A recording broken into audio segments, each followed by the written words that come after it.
Independente de nós, Deus faça a vontade dele aqui nessa manhã. Aleluia, Jesus.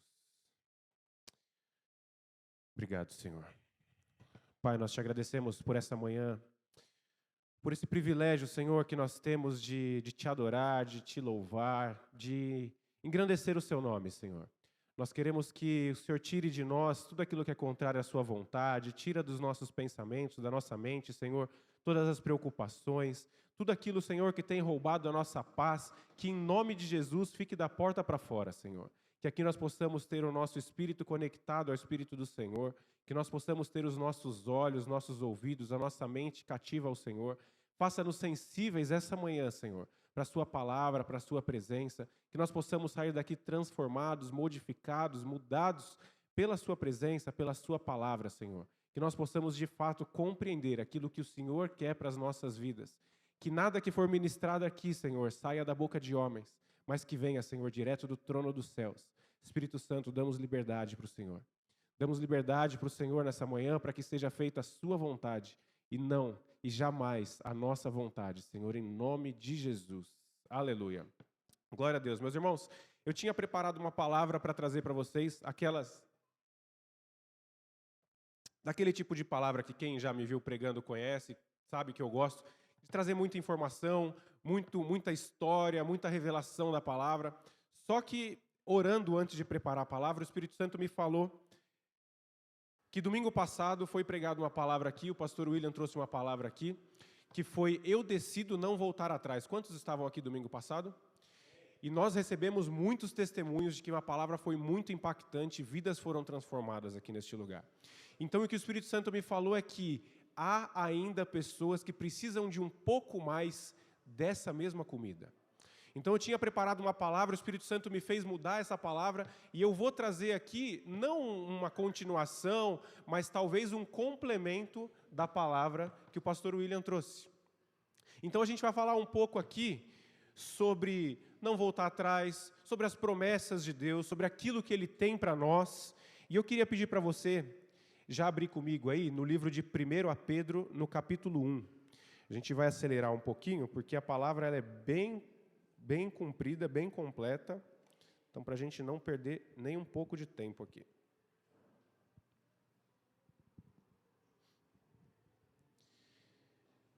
Eu não fiz o slide hoje porque a gente vai ver bastante passagens aqui, tá, meus irmãos? Tem textos grandes aqui, então eu não fiz o slide. Então, se você tiver com a sua Bíblia em papel, sua Bíblia no celular, abre comigo na primeira carta de Pedro, no capítulo 1.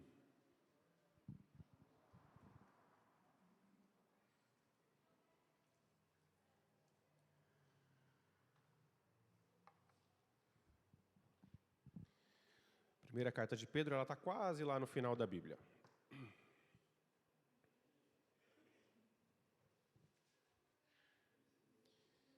Quem achou, diga amém. Glória a Deus. Então, lê comigo aí, nós vamos ler 1 Pedro 1, a partir do verso 3 até o verso 7, tá? Que diz assim: Louvemos ao Deus e Pai do nosso Senhor Jesus Cristo. Por causa da sua grande misericórdia, Ele nos deu uma nova vida pela ressurreição de Jesus Cristo. Por isso, o nosso coração está cheio de uma esperança viva, ou dependendo da sua versão da Bíblia, de uma viva esperança. Assim, esperamos possuir as ricas bênçãos que Deus guarda para o seu povo. Ele as guarda no céu, onde elas não perdem valor e não podem estragar e nem ser destruídas. Essas bênçãos são para vocês, que por meio da fé são guardadas pelo poder de Deus para a salvação que está pronta para ser revelada no fim dos tempos. Alegrem-se por isso, se bem que agora é possível que vocês fiquem tristes por algum tempo, por causa dos muitos tipos de provação que vocês estão sofrendo. Essas provações são para mostrar que a fé que vocês têm é verdadeira, pois até o ouro que pode ser destruído é provado pelo fogo. Da mesma maneira, a fé que vocês têm, que vale muito mais do que o ouro, precisa ser provada para continuar firme. E assim vocês receberão aprovação, glória e honra no dia que Jesus Cristo for revelado. Amém? Aqui, Pedro ele estava escrevendo Essa primeira carta de Pedro aqui, ele escreve para cinco tribos. Quer ver? Vamos achar aqui, ó. Está no capítulo, no parágrafo 1 aí, ó. Está escrevendo para as províncias de Ponto, Galácia, Capadócia, Ásia e Bitínia. Então, Pedro estava escrevendo isso daí, nós pegamos esse primeiro texto e nós entendemos aqui de 3 formas. Ele começa primeiro engrandecendo, enaltecendo a Deus. Deus, o Pai do nosso Senhor Jesus Cristo, ele começa adorando a Deus. Ele começa trazendo palavras de adoração a Deus. Então, quando os apóstolos eles iam escrever uma carta, eles iam ensinar alguém, eles primeiro declaravam que Deus é o Senhor. Deus é o maioral. Não sou eu que estou falando, não sou eu que estou escrevendo para vocês, mas é pela misericórdia de Deus. E aí ele continua falando sobre a misericórdia de Deus, exatamente, sobre a salvação. Ele continua falando que nós somos salvos através da nossa fé. Quando Jesus Cristo ele curou um leproso, ele falou assim, a sua fé te curou. Não é por nossas obras, não é por nós que nós somos salvos. Nós somos salvos pela misericórdia e pela graça de Deus. Se não fosse por isso, nós já estaríamos fadados ao inferno faz tempo. Aliás, é por isso que Deus precisou mandar o Filho dele para morrer por mim e por você, para que nós pudéssemos ter a vida eterna. Porque até então nós já estávamos condenados ao inferno. Nada do que a gente fizer nessa terra vai fazer com que a gente ganhe a nossa salvação. Nada do que a gente fizer vai fazer com que a gente chegue nos céus. Então, se alguém já comprou um pedaço do terreno no céu, se pagou por isso, você perdeu o dinheiro. Porque a gente não pode fazer nada para comprar um pedaço de terreno nos céus. E aí Pedro ele continua falando o que nos aguarda no futuro. Primeiro, exaltação a Deus. Depois ele vem falando sobre a misericórdia, a graça e a salvação de Deus. E depois ele vem falando sobre o que nos aguarda no futuro. O que nos aguarda no futuro, que ele fala aqui? Ele fala que as bênçãos de Deus, lá no capítulo 4, no versículo 4, fala assim, assim esperamos possuir as ricas bênçãos de Deus, que Ele guarda para o seu povo, e Ele as guarda no céu, onde não perdem valor, e não podem estragar e serem destruídas. Então aqui o Pedro estava falando o quê? Que nós temos uma promessa de Deus. Nós temos as ricas bênçãos de Deus. Quando nós estamos em Cristo, quando nós fomos salvos, nós temos as promessas de Deus. Aí você fala, vai começar a teologia coach, você vai ganhar, você vai receber. Não, eu estou falando do que Pedro escreveu aqui. Tem alguém aqui que tem promessa de Deus? Como que eu sei que Deus tem a promessa para mim? É diferente de eu falar assim, Adail, você vai para a Disney mês que vem. Amém. Teve gente que recebeu aí, hein? Mas é diferente. Se o Adail fala para mim assim, Sam, você vai para... Já que recebeu, vou jogar para mim agora. Já que você vai para a Disney mês que vem, provavelmente eu não vou acreditar. Por quê? Eu não me programei. Eu nem passaporte tenho. Eu não tenho visto. A probabilidade de eu ir para a Disney é muito pequena. Agora, quando Deus fala ao nosso coração, é uma coisa diferente, é um sentimento diferente. Parece que a gente sente, dá aquele, peguei, hein, senti. Isso daqui realmente é a promessa de Deus. Então, Deus tem promessas para nós. Vocês têm orado pelas promessas que Deus tem na vida de vocês? Vocês colocam as promessas de Deus diante, Senhor, que as promessas do Senhor se cumprem em minha vida. Que tudo aquilo que o Senhor prometeu, que se cumpra, que venha acontecer, pode ser até que demore. Tem promessas na minha vida que já tem anos que Deus prometeu e eu sei que vai cumprir, mas ainda não foram cumpridas. Assim como a gente vê na Bíblia, muitas pessoas que Deus prometeu, o rei Davi, por exemplo. O rei Davi foi ungido a rei, mas ele demorou anos até ele chegar, até ele assumir o reinado. Não foi uma coisa assim, da noite para o dia, você vai ser rei, amanhã você já, colocou a coroa na cabeça. Não, demora. Então nós temos as promessas de Deus para as nossas vidas. E isso daí queima, arde no nosso coração. Nós sabemos quando é promessa de Deus. E aí ele continua dizendo que nós precisamos, antes de se alegrar com as nossas bênçãos, com as nossas promessas, a gente tem que se alegrar com a nossa salvação. A salvação, ela é a maior das bênçãos, irmãos. Nós não estamos aqui para ficar ricos, nós não estamos aqui para ser milionários, para a gente... Não, nós estamos aqui para sermos salvos e ter a nossa vida eterna. É claro que é muito bom e é válido, completamente válido, a gente ter bênçãos, a gente ter propriedades, né? A gente ser bem-sucedido, isso é completamente válido. Desde que isso não passe na frente da nossa vida eterna, da nossa salvação. Lucas capítulo 10, versículo 20, os discípulos estavam voltando de uma empreitada que Jesus mandou. Vá, preguem o evangelho, orem pelos enfermos, expulsem os demônios. E lá em Lucas capítulo 10 fala que os discípulos voltaram, chegaram para Jesus todos animados. E aí falaram, Jesus, eu nunca vi isso, a gente coloca a mão sobre os enfermos e eles são curados. A gente dá ordem para os demônios e eles são expulsos. Isso daí era uma coisa assim, hoje claro que a gente vê isso daí com muito mais frequência, porque nós temos o Espírito Santo. Não é por nós, mas pelo Espírito que habita em nós. Naquela época eles não tinham o Espírito Santo. Jesus ainda estava na terra. Enquanto Jesus estava na terra, o Espírito Santo não habitava nas pessoas. Então, quando eles colocavam a mão nos enfermos, eles eram curados. Quando eles davam ordem aos demônios e os demônios se submetiam a eles, aquilo lá para eles era uau! E quando eles chegaram para Jesus e falaram, Jesus, eles se submetem a nós, Jesus falou assim, ó, isso é muito legal, mas alegrai-vos antes, pois os seus nomes estão escritos no livro dos céus. Então, nós podemos nos alegrar com as bênçãos de Deus, nós podemos nos alegrar com as promessas que Deus para nós, mas alegrai-vos antes, porque os nossos nomes estão escritos no livro da vida. E nós temos a convicção de que nós vamos para o céu. Eu creio que se Jesus voltasse hoje, todos nós subiríamos, amém? Ah, glória a Deus. Todos nós subiríamos na primeira, não ia esperar a segunda piscada do olho, não, porque a segunda piscada do olho, aí o negócio ia ficar feio para a gente. E aí Pedro continua dizendo, ele fala sobre as bênçãos, ele fala sobre a salvação, ele fala sobre se alegrar antes com a nossa salvação do que com as bênçãos, e ele fala assim, porém, se alegrem. Porém, vamos pegar qual versículo que está aqui, ó. No versículo 6, alegrem-se por isso, se bem que agora, ou porém, contudo, todavia, pode ser que por um breve tempo, vocês se entristeçam. Então, o que Pedro está dizendo aqui? Mesmo a gente se alegrando com a nossa salvação, mesmo a gente sabendo das promessas de Deus, pode ser que por um breve período vocês fiquem tristes. Por quê? Por causa das muitas provações que vocês estão passando. O que me deixa confortável, meus irmãos, é que Pedro deixou muito claro isso, é que é por um breve tempo, é por um curto período. Não é por um período longo, ou não é para toda a vida, não é 7 dias por semana, 24 horas por dia. Nós passamos por provações, mas elas são por um curto período. Ela não vai ficar durante a nossa vida toda nos fazendo se sentir mal, a gente não vai ficar durante todo o período passando por dificuldades, né? A nossa vida ela é como uma montanha-russa. Tem hora que a gente está muito alegre, tem hora que a gente não está, tem hora que a gente não acorda bem, ou não é verdade?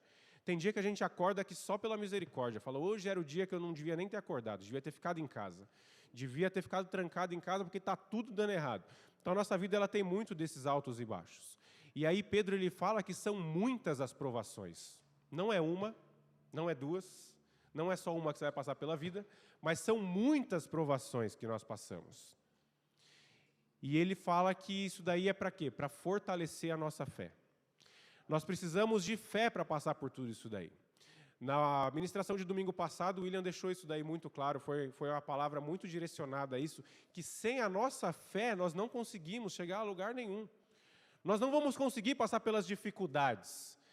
Aquele momento que nós estamos passando pelo deserto, ele é preciso para a nossa fé ser fortalecida. E aí Paulo ele fala que a nossa fé ela vai ser fortalecida como ouro.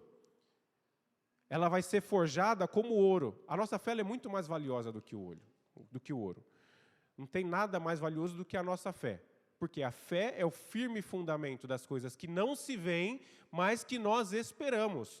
O Rafa, ele trouxe aqui um testemunho tremendo na hora do louvor, falando que eles ficaram mais de 10 anos tentando engravidar. E nós temos a graça de ser próximos dele, nós sabemos a dificuldade que foi, o quanto eles oravam e jejuavam e lutavam para que eles pudessem ter um filho. E eles não desistiram, porque a fé deles era muito mais forte. E muito mais valiosa do que o ouro, porque por mais que ele tivesse dinheiro, muito dinheiro, para pagar tratamentos de médicos, né, Rafa? Para pagar cirurgias, para pagar o que... Ele podia ter todo o dinheiro do mundo. Se não fosse Deus, eles não teriam o João, que é o filho deles. Então, o que fez eles terem o filho foi a graça, a misericórdia de Deus sobre a vida deles, através da fé deles. A fé é muito mais valiosa do que o ouro. Tem coisa que o ouro não compra, irmãos. Tem coisa que se não for pela nossa fé, a gente não consegue. Coisas que são impossíveis para nós. Nós só conseguimos através da nossa fé aplicada, da nossa fé aplicada. Porque não adianta a gente ter fé e a gente não aplicar. E aí Pedro continua falando que aí nós receberemos o nosso galardão. Nós receberemos honra e glória. Aí você fala, de novo, que veio a teologia da prosperidade e a teologia do coach. Porque você vai falar que eu vou ser glorificado. Não, a Bíblia está falando isso. Que se nós mantivermos a nossa fé firme, se nós formos provados e a nossa fé continuar firme, nós receberemos honra e glória de Jesus. E isso, meus irmãos, não tem preço que pague. Não tem preço que pague. Mas por que Pedro ele usou o ouro para falar sobre a fé? O ouro, quando ele vai ser testado pelo ourives, ele é submetido a altíssimas temperaturas. Alguém já viu o ouro sendo fundido? Ele é derretido. Ele é colocado a altas temperaturas. Por que o ourives faz isso? Porque ele precisa saber se aquele ouro ele é puro. Não tem uma outra forma de saber se o ouro é puro, senão derretendo ele. Submetendo ele a altíssimas temperaturas. Quando o ourives ele pega e coloca altas temperaturas no ouro, o ouro começa a se derreter, e se tiver alguma impureza, se tiver algum material que não seja ouro, é muito mais fácil dele ir lá, tirar, ele remove aquelas impurezas do ouro, e ele torna aquele ouro um ouro puro, um ouro de maior qualidade. A nossa fé também, submetida a altas pressões, da mesma forma como o ouro. E uma outra coisa também que o ouro ele tem que ser submetido a altas pressões é porque ele precisa ser moldado. A gente não consegue modificar o ouro, mudar o ouro como se fosse, por exemplo, um diamante. Esse anel que vocês têm no dedo aí, irmãs, que seu marido deu para vocês de diamante, mostra aí para todo mundo o anel de diamante. Ninguém tem o anel? Ô Joildo. O diamante... Ah lá, a Sara levantou. O diamante, ele precisa ser lapidado. Pega uma pedra, que ela é uma pedra bruta, e ela começa a ser lapidada no diamante. Então eles vão lá, eles lixam, eles esmerilham, eles dão brilho, e aí se torna o diamante. O ouro não.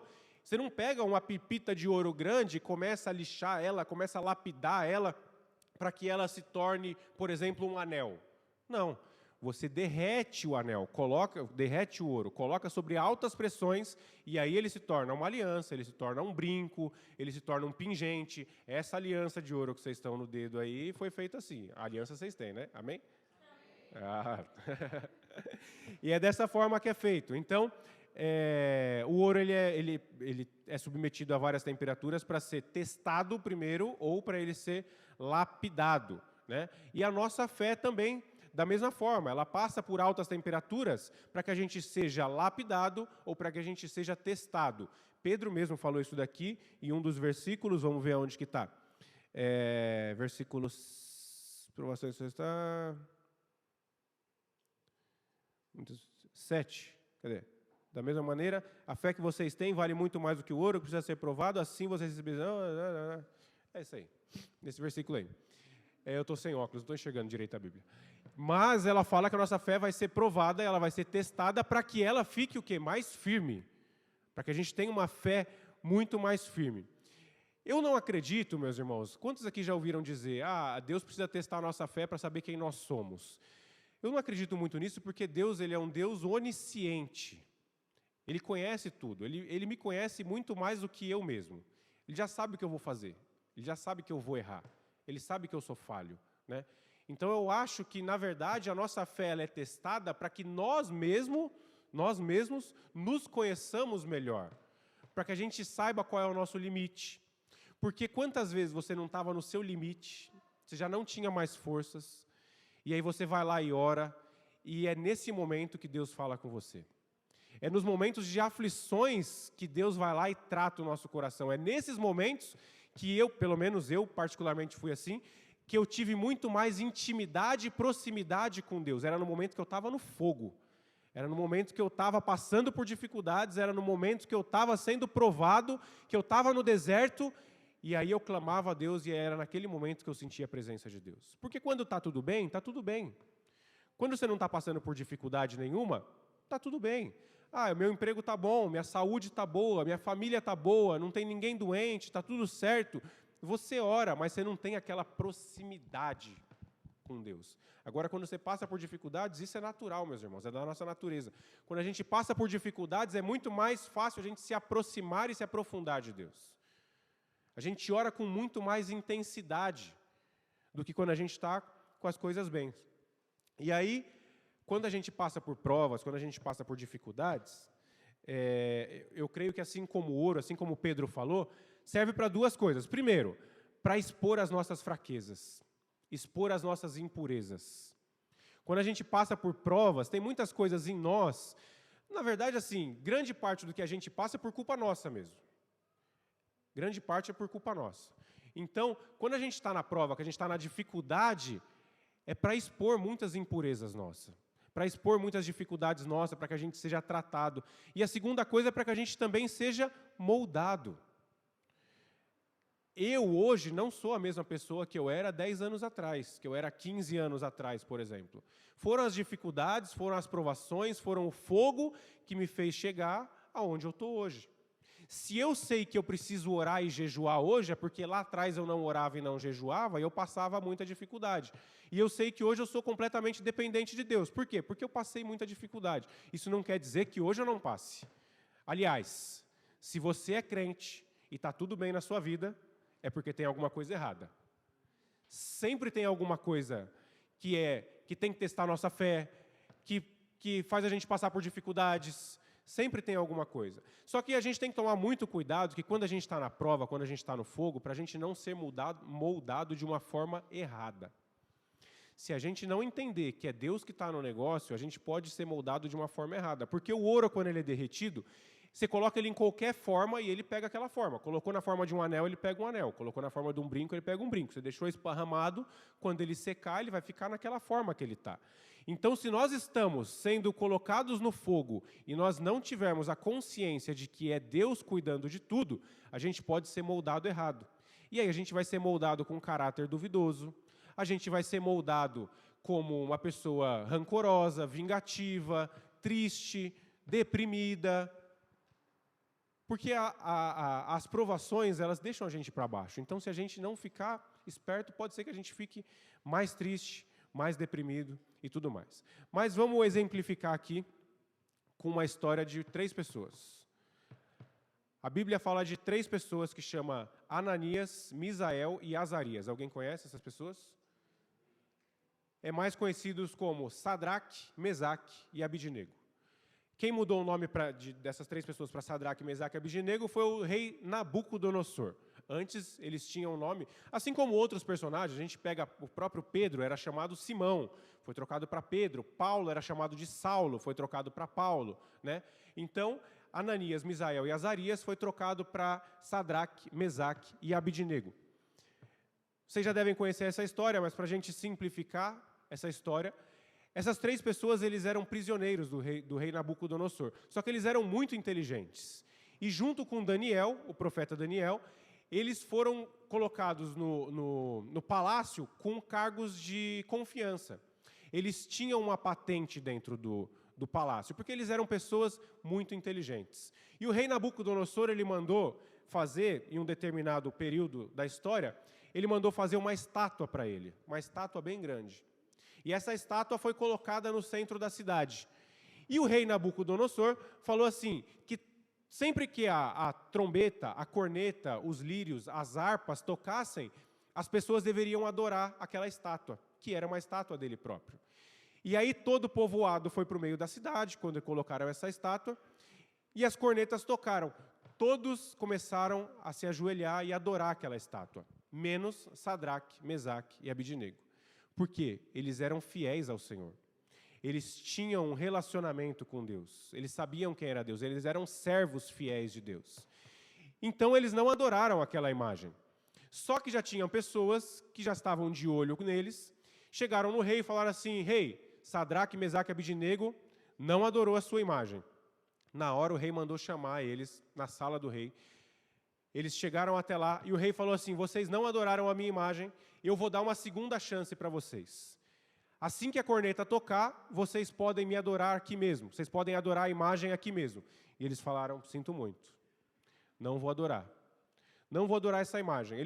Aí o rei falou assim: eu fiz um decreto que todo aquele que não adorasse a minha imagem seria jogado na fornalha. E se vocês não adorarem, vocês vão ser jogados na fornalha. Não importa que vocês tenham algum cargo de confiança dentro do palácio, não importa que vocês tenham algum cargo de liderança, eu vou jogar vocês na fornalha. Quem é que é o Deus que vai poder salvar vocês da fornalha? E aí Sadraque, Mesaque e Abidnego falaram assim: nós não vamos adorar. Então o rei ficou muito bravo, mandou acender a fornalha 7 vezes mais quente e jogou eles lá dentro. Vocês já conhecem a história. Vamos dar uma lida nessa história que está lá em Daniel 3? Daniel capítulo 3. Ô filha, daqui a pouco você está aqui pregando comigo aqui. Vamos lá, ler em Daniel 3, capítulo 13 ao 30.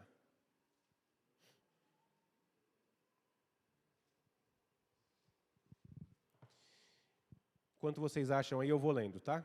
Que é bem longo esse texto aqui. Daniel 3, do 13 ao 30. Ao ouvir isso, Nabucodonosor ficou furioso e mandou chamar Sadraque, Mesaque e Abidnego. Eles foram levados para o lugar onde o rei estava, e ele lhes disse: é verdade que vocês não prestam culto ao meu Deus, nem adoram a estátua de ouro que eu mandei fazer? Pois bem, será que agora vocês estão dispostos a se ajoelhar e adorar a estátua, logo que os instrumentos musicais começarem a tocar? Senão vocês serão jogados na mesma hora numa fornalha acesa. E quem é o Deus que poderá te salvar?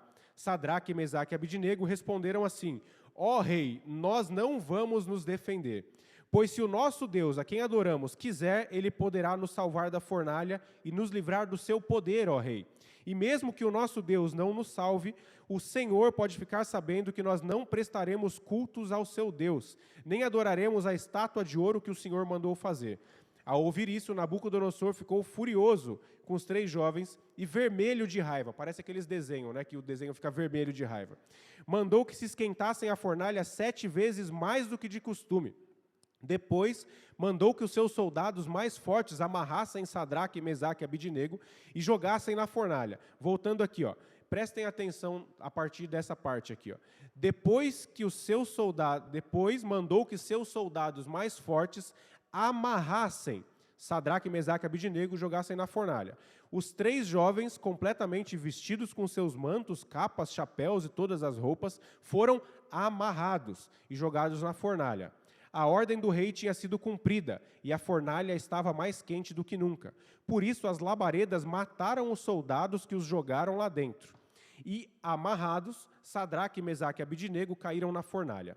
De repente, Nabucodonosor se levantou e perguntou muito espantado aos seus conselheiros: não foram 3 os homens que amarramos e jogamos na fornalha? Sim, senhor, respondeu eles. Como é então que eu estou vendo 4 homens andando soltos pela fornalha? Perguntou o rei. Eles estão passeando lá dentro sem sofrerem nada, e o 4º homem parece um anjo. Aí o rei chegou perto da porta da fornalha e gritou: Sadraque, Mesaque e Abidnego, servos do Deus Altíssimo, saiam daí e venham para cá. Os 3 saíram da fornalha, e todas as autoridades que estavam ali chegaram perto deles, e viram que o fogo não havia feito nenhum mal a eles. As labaredas não tinham chamuscado nem um cabelo da sua cabeça, e nem as roupas estavam queimadas, e eles não estavam com cheiro de fumaça. O rei gritou: que o Deus de Sadraque, Mesaque e Abidnego seja louvado. Ele enviou o seu anjo e salvou os seus servos que confiam nele. Eles não cumpriram a minha ordem, pelo contrário, escolheram morrer em vez de se ajoelhar e adorar ao Deus que não era deles. Por isso ordeno que qualquer pessoa que seja sua raça, nação ou língua, que insultar o nome de Deus de Sadraque, Mesaque e Abidnego, seja cortado em pedaços, e que a sua casa seja completamente arrasada, pois não há outro Deus que possa salvar como este Deus. Então o rei Nabucodonosor colocou os 3 jovens em cargos ainda mais importantes na província de Babilônia. O livro de Daniel, meus irmãos, foi escrito mais ou menos 580 anos antes de Cristo. 580 antes de Cristo. Mais ou menos 120 anos antes desse acontecimento, que eles foram jogados na fornalha, O profeta Isaías tinha escrito o livro dele já. Isaías 43 diz o seguinte: ainda que você entre nos rios, as muitas águas não te afogarão. Ainda que você passe pela fornalha, que você passe pelo fogo, o fogo não te queimará. Eu não sei, meus irmãos, se nessa hora da fornalha eles lembraram desse versículo, porque eles já tinham acesso ao livro de Isaías. Faz parte do Antigo Testamento, eles já tinham acesso a esse livro. Eu não sei se eles lembraram disso e falou assim, opa, Isaías 43 diz o seguinte: se eu passar pelo fogo, Deus não vai deixar me queimar. Mas se eles lembraram, eles fizeram bem. Só que essa promessa, meus irmãos, não foi só lá para trás. Não foi só para aquele tempo. Essa promessa é ainda hoje. Se nós passarmos pelo fogo, Deus não vai deixar nos queimar. Agora é óbvio que você não vai chegar na sua casa, assim como uma criança, acender o seu fogão, colocar a sua mão e falar, Deus, se o Senhor existe, minha mão não vai queimar. Porque Deus vai deixar a sua mão queimar para você parar de ser doido. Né? Quando fala da fornalha, Deus está falando de algo realmente perigoso, de algo que nós vamos passar, mas Deus tem uma promessa de que Ele estará junto conosco neste momento. Deus não vai deixar que a gente passe por isso sem estar ao nosso lado. Os três, eles foram literalmente jogados no fogo. Nós, talvez, nunca morreremos queimados no fogo. O nosso fogo é o quê? São as provações. Então, assim, é aquilo que eu falei, se você não está passando por alguma coisa difícil hoje, é porque tem alguma coisa errada. Essa daqui é uma das promessas de Deus. Deus não está falando quando você passar por provações. Deus fala se... Deus não falou se você passar por provações. Deus fala quando você passar por provações. É uma promessa. Você vai passar por provações. Se você não está passando por nada agora, pode ter certeza que você está na fila e você vai passar por provações. Aí você fala, Deus me livre, vira a boca para lá. Até o sinal da cruz. Meus irmãos, vamos passar. Já, Rafa? Falta 40 minutos ainda de ministração. Vai passar por provações. Só que Isaías falou, se nós passarmos por provações, Deus estará conosco, Ele não vai deixar que a gente se queime. Jesus falou, no mundo tereis aflições, mas tende bom ânimo, porque eu venci o mundo. Essa daqui, a Bíblia tem mais de 8.000 promessas. Não sei quem contou, mas falaram que é 8.810 promessas. Essa é uma das promessas. No começo da ministração, vocês levantaram a mão e falaram que vocês oram para que as promessas de Deus se cumprem na sua vida. Essa é uma das promessas de Deus. Então, a partir de agora, você vai orar assim, Senhor, que as promessas de Deus se cumpram na minha vida, exceto a que eu passe por aflições. Exceto a que eu seja queimado. Não tem para onde correr, meus irmãos. Infelizmente, não tem para onde correr. A gente vai precisar passar por essas provações. Só que quando a gente sabe aonde Deus vai nos levar, quando a gente sabe qual é a promessa de Deus, para aonde a gente vai chegar, o caminho ele se torna não mais fácil, mas ele se torna menos difícil. Por quê? Você sabe qual é a promessa de Deus. Você sabe aonde você vai chegar. Está passando por dificuldade hoje? Aonde Deus quer te levar? Qual é a promessa de Deus para a sua vida? William ministrou aqui na oferta. Está passando por dificuldade financeira, mas qual que é a promessa de Deus? Aonde Ele falou para você? No seu íntimo. Lá onde queimou, aonde Deus vai te levar? Se Deus te prometeu alguma coisa, esse processo que você está passando é para Ele formar o seu caráter. É para Ele te moldar da forma certa. Deus não vai te tirar daqui e te colocar aqui, se você não passar por esse caminho, sem saber o que fazer, chegar aqui você vai cair de novo. Deus ele vai te levar onde Ele te prometeu, só que você vai precisar aprender. Não é porque Deus acordou, sei lá, de mau humor, não é porque Ele falou assim, vou fazer essa pessoa sofrer. Não, Ele está te tratando. Ele está te tratando, Ele está colocando condições para que você aprenda, para que você seja forjado, para que o seu caráter seja fortalecido em Deus. Como que a gente deve agir na nossa provação? Na verdade, assim, as provações, muitas pessoas falam assim, se está acontecendo alguma coisa errada é porque ele está em pecado. Se está acontecendo isso daí é porque o próprio Rafa deu o testemunho dele aqui, falou assim, eu já estava pensando o que eu fiz de errado lá atrás para eu não ter filho hoje. Quantas vezes eu já não pensei isso? Mas está dando tudo errado, o que eu fiz? É igual quando a mulher chega assim e fala assim, em casa a gente vai precisar conversar. O que eu fiz, meu Deus? O que eu fiz? O que eu fiz? Você já começa a pensar. Então não é porque nós pecamos. O Sadraque, Mesaque e Abidnego, os amigos de Daniel, eles pecaram para eles serem jogados na fornalha? Não, pelo contrário. Eles foram fiéis a Deus. Eles estavam conforme a vontade de Deus. Uma das coisas que nós precisamos fazer é obedecer os princípios, os mandamentos e os valores que Deus colocou na Bíblia para nós. Os valores que Deus colocou na Bíblia não são para ser negociados, eles são para ser cumpridos. A gente não tem que negociar com Deus aquilo que Ele colocou na Bíblia. A gente tem que cumprir e pronto. Certas coisas são difíceis, outras não. Então, por exemplo, eu sou empreendedor, tem outras pessoas aqui empreendedor. Nós sabemos o quão difícil é chegar no final do mês e você pagar o imposto. É doído demais. Só que a Bíblia fala, dai a César o que é de César e dai a Deus o que é de Deus.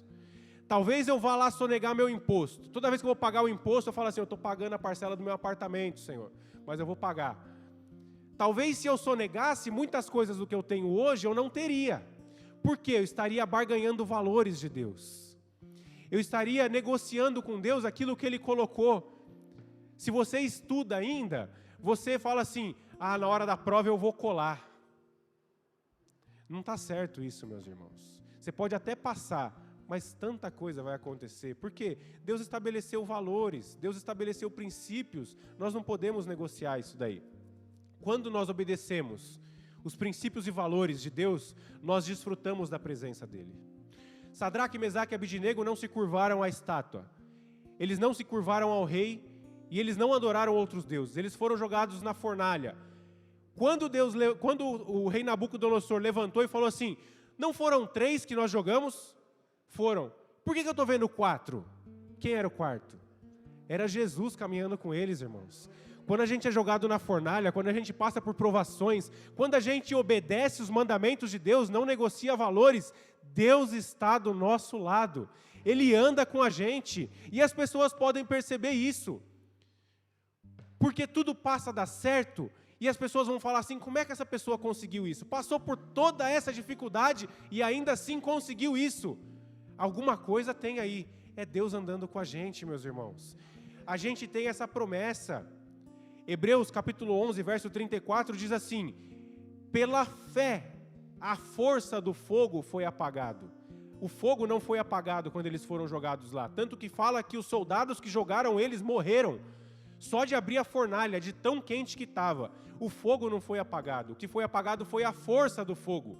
Quando nós estamos passando por dificuldades, é muito difícil, mas Deus está do nosso lado apagando a força do fogo. Ele nos sustenta. Ele nos levanta, é Ele que nos dá essa força para passar pelo vale, para passar pelo deserto, é Ele que apaga a força do fogo, e isso nós temos 2 benefícios. Enquanto o louvor sobe aqui, eu quero destacar 2 benefícios de você passar pelo fogo, de você passar pela fornalha. Enquanto eu lia o texto, vocês viram o quanto que a Bíblia fala sobre amarrar. O rei falou assim, chama os 2 homens mais fortes e amarrem esses 3 homens. Joguem eles amarrados na fornalha. Eles caíram amarrados. E quando o rei se levantou, falou assim, não jogamos 3 homens amarrados na fornalha? Porque é que eu vejo os 3 soltos andando pela fornalha. Muitas coisas nos amarram, meus irmãos. Muitas coisas. Só que o fogo de Deus tem esse poder de desamarrar essas coisas. Quando o rei viu lá os 3 andando desamarrados, ele falou assim, mas não é possível, a gente amarrou eles, a gente já tem 2 milagres aqui. O primeiro milagre, eles não morreram, eles estão andando. O segundo milagre, eles estão soltos. Como que a gente amarrou eles, eles estão caindo soltos. E tem um 4º homem andando com eles, que segundo o rei, tem o aspecto de um filho de um Deus. Ele identifica como um anjo. Ou seja, não parecia humano, meus irmãos. Se tivesse uma pessoa normal ali, ele falava assim, 4 pessoas, será que caiu um soldado junto? Não, ele viu uma pessoa que se parece com filho de deuses. são pessoas diferentes. E eu sempre falei, quando eu passava por esse texto, eu falava assim, o mais incrível é que não queimou nada. Porque a Bíblia fala que não queimou um fio de cabelo deles, não queimou a roupa que eles estavam. Eles não tinham nem cheiro de fumaça. Só que quando a gente lê esse texto mais profundo, a gente vê que queimou alguma coisa assim. As cordas que amarravam eles queimaram. Eles puderam ser soltos. E o rei falou assim para eles, saiam daí, saiam. O rei não falou assim, vai lá alguém e tira ele de lá. Sabe esse deserto que você está passando? Sabe esse buraco que você está? Você vai sair. Você não precisa de ninguém para ir lá e te tirar, porque Deus está caminhando com você, meus irmãos. Muitas vezes a gente não vê isso daí. Muitas vezes a gente não enxerga, a gente não tem essa consciência de que Deus está com a gente. A gente olha para o lado e fala assim, essa situação que eu estou passando é impossível. Não tem como sair, Deus não está comigo. E aí entra aquela palavra que o William trouxe domingo passado, não volta atrás, meus irmãos. É nesse momento que a gente tende a querer voltar atrás, é nesse momento que a gente tende a querer abandonar Deus, porque parece que Ele não está com a gente, mas Ele está, todo o tempo, Ele está com a gente. Eu quero pedir para que enquanto o louvor toque, você fique de pé. Nós vamos orar para que Deus se cumpra hoje. Assim como Ele falou na minha oração, que eu ia trazer uma outra palavra, e Deus falou assim, ainda há pessoas ali que precisam ser curadas, que precisam ter a sua fé firmada. Eu creio que hoje é esse dia. Enquanto o louvor toca, eu quero que você fique bem sensível à presença do Espírito Santo. Uma vez eu preguei numa igreja, aqui em Santana mesmo, e no final do culto, Deus tinha me falado assim, há pessoas aqui que essa noite não vão conseguir dormir, porque eu vou falar com elas. E hoje Deus me falou que há pessoas aqui que vai vir pensamentos na cabeça e que você não vai conseguir parar de pensar isso enquanto você não parar e orar e colocar essa questão diante de Deus. Se tem algo te afligindo, para de murmurar, para de reclamar, senta um momento e ora, meus irmãos. Coloca isso diante de Deus. Não adianta eu falar, eu estou passando por isso e por isso, meu Deus, não dá para fazer nada. Porque eu estou passando por dificuldade, porque o meu trabalho é ruim, porque a saúde. Mas você não ora, não tem jeito, você precisa parar e orar. Então, enquanto o louvor toca, que você possa colocar o seu coração diante de Deus. E a gente vai orar enquanto o louvor toca.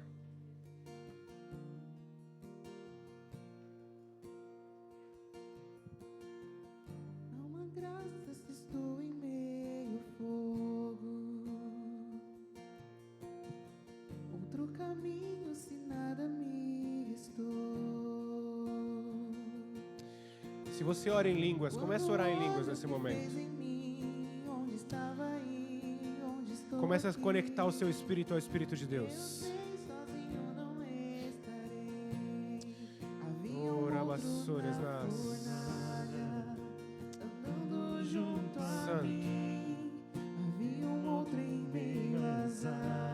Coloque o seu problema diante de Deus nesse momento. E se preciso ser lembrado, como fui liberto em ti, há uma cruz que mostra o preço que Jesus pagou por mim. Obrigado, Jesus.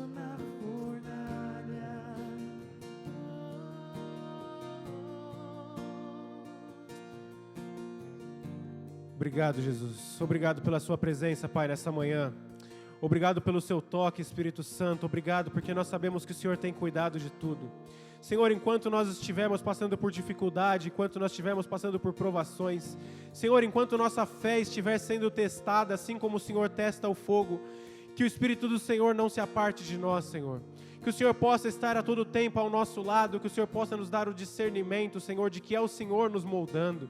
É o Senhor que está nos tratando, Senhor. Em nome de Jesus, nós cremos que há uma promessa sobre as nossas vidas, Senhor. Há uma promessa de salvação. Nós queremos nos alegrar com a salvação que nós teremos na vida eterna, Senhor. Mas que o Senhor possa, em nome de Jesus, desfazer tudo aquilo que está de errado sobre as nossas vidas. Senhor, se há alguém aqui nesta manhã, Senhor, com aflições, com tristeza, Senhor, se há algo de errado na vida das pessoas, dos nossos irmãos, Senhor, nós queremos pedir em nome de Jesus que o Espírito Santo venha com o seu amor, que o Espírito Santo venha com a sua calmaria, Senhor, que nessa manhã as pessoas possam ser constrangidas pelo seu amor, que nós possamos sentir o seu toque, a sua presença, que nós possamos, Senhor, ser incomodados pelo Senhor, para que nós possamos ter a nossa fé fortalecida no seu altar, Senhor. Em nome de Jesus, nós cremos, Senhor, nós cremos que o nosso íntimo, o nosso caráter não é modificado, Senhor, por manifestações, por gritos, Senhor, mas nós temos o nosso caráter modificado pelo Senhor, que o Espírito Santo possa vir a nos constranger, que o Espírito Santo com a sua calmaria possa vir a tocar em nossas mentes, Senhor, nós tenhamos a nossa mente cativa ao Senhor, Pai, que nós possamos nos entregar de espírito, corpo, alma e coração ao Senhor, que em nome de Jesus, Senhor, as amarras que vêm nos prendendo, Senhor, as impurezas que tem dentro de nós, enquanto nós estivermos sendo tratados pelo fogo, que possam ser retiradas, Senhor, que possam ser retiradas, Pai, que nós possamos ser aprovados pelo Senhor, para que nós possamos, em nome de Jesus, ter a nossa vida eterna, Senhor, o nosso nome escrito no livro da vida, Senhor. Nós te agradecemos, Pai, nós te agradecemos porque nós sabemos que o Senhor é o dono da nossa vida. O Senhor é o Deus que nós servimos, Pai. Nós não nos rendemos a outros deuses. Estenda suas mãos para cá. Que a graça do nosso Senhor Jesus Cristo, o amor, a consolação de Deus o Pai, a unção, o amor do doce Espírito possa estar sobre cada um de nós, hoje e sempre. Amém, amém e amém. Deus abençoe, meus irmãos.